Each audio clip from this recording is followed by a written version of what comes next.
اذان ہو رہی ہو تو اذان کے وقت مسلمانوں کو چاہیے کہ خاموش رہے اور اذان کا جواب دیں۔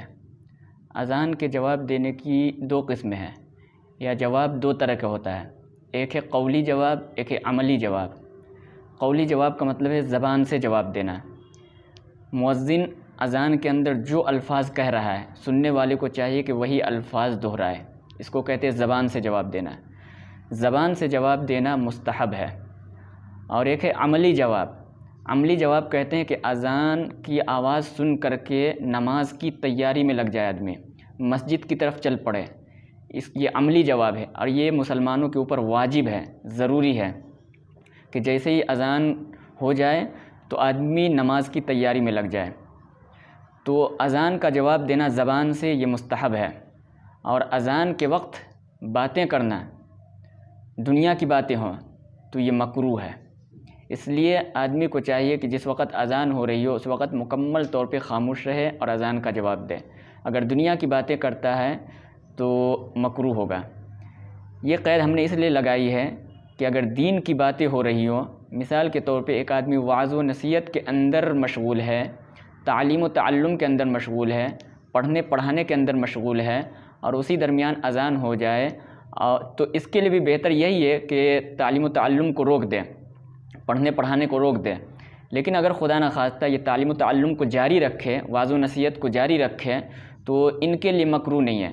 جیسے آپ نے بہت ساری جگہوں پہ دیکھا ہوگا کہ کوئی آدمی وعظ و نصیحت کر رہا ہوتا ہے، تقریر کر رہا ہوتا ہے، اسی درمیان اذان ہو جاتی ہے، تو بعض لوگ اپنی تقریر کو روک دیتے ہیں، بعض لوگ اپنی تقریر کو نہیں روکتے۔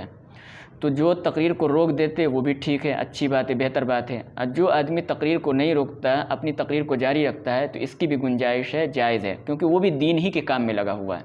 اسی طرح سے مدرسے میں طلبہ ہیں جو پڑھتے رہتے ہیں اور اذان ہو جاتی ہے، تو بہتر تو یہ کہ اپنی پڑھائی کو روک دیں۔ لیکن اگر پڑھائی کو نہ روکے، پڑھتا رہے تو بھی جائز ہے، اس میں کوئی حرج نہیں ہے۔ تو اس لیے ہم نے کہا کہ اذان کے وقت دنیا کی باتیں کرنا مکروہ ہے، دین کی باتیں ہوں، تعلیم و تعلم کی باتیں ہوں تو یہ مکروہ نہیں ہے، یہ جائز ہے۔ دوسرا مسئلہ ہے کہ اگر قرآن پڑھتے ہوئے اذان ہونے لگے تو ہمیں اذان کا جواب دینا چاہیے یا قرآن کی تلاوت کو جاری رکھنی چاہیے؟ اس کا جواب یاد رکھیے کہ دونوں جائز ہیں۔ اگر آپ قرآن پڑھ رہے تھے، پہلے مسئلہ تو یہ سمجھے کہ اگر آپ قرآن پڑھنا ابھی شروع نہیں کیا، اس سے پہلے اذان ہونے لگے، تو ابھی آپ قرآن نہ پڑھیں، پہلے اذان سن لے، اس کا جواب دے دیں، پھر بعد میں قرآن پڑھنا شروع کریں۔ لیکن آپ پہلے سے قرآن پڑھ رہے تھے کہ اچانک اذان ہونے لگی، تو اب کیا کریں؟ قرآن پڑھتے رہیں یا اذان کا جواب دیں؟ تو دونوں جائز ہیں۔ اگر کوئی شخص اذان کے درمیان قرآن پڑھتا ہی رہے تو بھی جائز ہے، اور کوئی شخص قرآن پڑھنا روک دے اور اذان کا جواب دینے لگے تو بھی جائز ہے۔ البتہ بہتر کیا ہے؟ بہتر یہ ہے کہ آدمی اذان کا جواب دے، قرآن پڑھنا چھوڑ دے، پہلے اذان کا جواب دے دے، پھر بعد میں اپنا قرآن پڑھے۔ ایسا اس لیے ہے کہ دیکھیے قرآن بعد میں بھی پڑھا جا سکتا ہے، لیکن اذان کا جواب بعد میں نہیں دیا جا سکتا ہے۔ اذان کا تو ایک وقت متعین ہے، اسی وقت اذان ہوتی، اسی وقت اس کا جواب دیا جاتا ہے۔ تو عبادت تو دونوں ہے، قرآن پڑھنا یہ بھی عبادت ہے، اذان کا جواب دینا یہ بھی عبادت ہے، اس لیے جائز دونوں ہے، چاہے آپ قرآن پڑھیں چاہے اذان کا جواب دیں۔ لیکن بہتر یہ ہے، علماء نے لکھا ہے، مستحب اور افضل یہ ہے کہ آدمی قرآن کو روک دے، پڑھنا موقوف کر دے، پہلے اذان کا جواب دے، کیونکہ یہ اذان اگر ختم ہو گئی تو بعد میں آپ جواب نہیں دے سکتے۔ لیکن اگر قرآن پڑھنا آپ نے روک دیا ہے تو اذان کے بعد بھی قرآن پڑھ سکتے ہیں، اس لیے بہتر ہے پہلے اذان کا جواب دیا جائے، بعد میں پھر قرآن پڑھا جائے۔ تیسرا مسئلہ ہے کہ اذان کے وقت بیت الخلاء میں داخل ہونا کیسا ہے؟ تو یاد رکھیے، اگر آپ کو پیشاب یا پاخانے کی ضرورت ہے لیکن بہت سخت ضرورت نہیں ہے تو اذان کے وقت بیت الخلاء میں داخل نہیں ہونا چاہیے، پہلے اذان مکمل ہو، بعد میں آپ پیشاب یا پاخانے کے لیے داخل ہوں۔ لیکن اگر خدا نخواستہ پیشاب یا پاخانے کی بہت شدید ضرورت ہے، آپ کو بہت شدید تقاضا ہے، آپ روک نہیں سکتے اذان مکمل ہونے تک، تو پھر شریعت یہ کہتی ہے کہ آپ پہلے پیشاب اور پاخانے سے فارغ ہو جائیں، بعد میں تیسرا مسئلہ کہ اذان کے وقت بیت الخلاء میں داخل ہونا کیسا ہے؟ تو اس کا جواب یہ ہے کہ دو شکلیں ہیں. اگر آپ کو پیشاب اور پاخانہ بہت زور سے لگا ہوا نہ ہو تو آپ اذان کے وقت بیت الخلاء میں داخل نہ ہوں، باہر رکے رہیں. جب اذان مکمل ہو جائے پھر بیت الخلاء میں آپ داخل ہوں.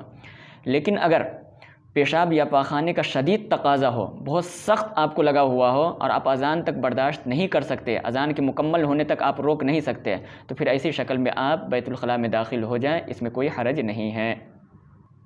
چوتھا مسئلہ ہے کہ اگر کوئی شخص بیت الخلاء میں تھا اور اس وقت اذان ہونے لگی تو کیا بیت الخلاء میں اذان کا جواب دے سکتا ہے؟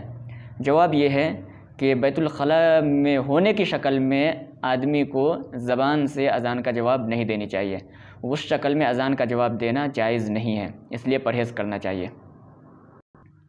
پانچواں مسئلہ کہ اگر کئی مسجدوں کی اذانیں ایک ساتھ ہو رہی ہو تو کس اذان کا جواب ہمیں دینا چاہیے؟